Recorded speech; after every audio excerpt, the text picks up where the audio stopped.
Now we're going to try a new project. We're calling it the Paper Weaving Timeline. It should be pretty cool.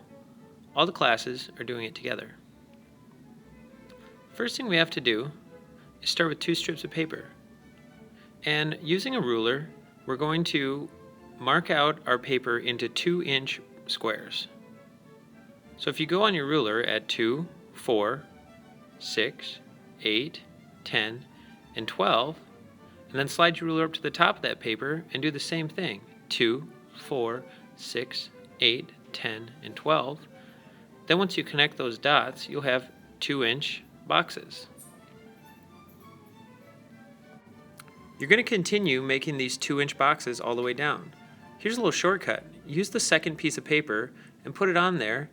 Because it's 2 inches wide, you can make 2-inch boxes without measuring. It's pretty easy. Now, one thing I do want to mention is the fact that I'm using marker. I don't want you to use marker. I would like you to use a pencil. I'm just doing it because it's a demonstration and it's easier to see. So don't use that marker. Use a nice sharp pencil and draw kind of lightly. Now we have both strips done. Now this part has kind of a bigger box on the left side, so I'm actually going to glue over that using a glue stick. See how that covers it up? Make sure you use plenty of glue, and you can cover up that box that's larger than 2 inches with the other strip of paper. This is leaving us one long strip of paper with many 2-inch boxes. Enough for our whole timeline. I'm going to divide you up into 2 groups, Group 1 and Group 2. Group 1, you're going to start drawing your timeline images in the first box and go every other box from there on out.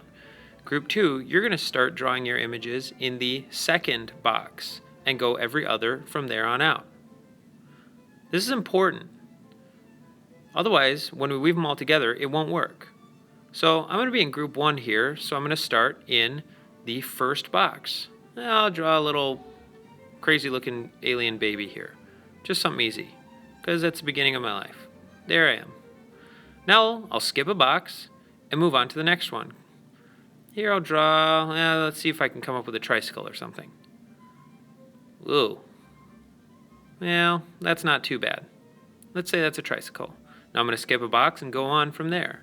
How about, I love swinging on a tire swing. Let's put that in there. Cool. Maybe a little tree in the background or something like that. And so on and so forth. You get the idea.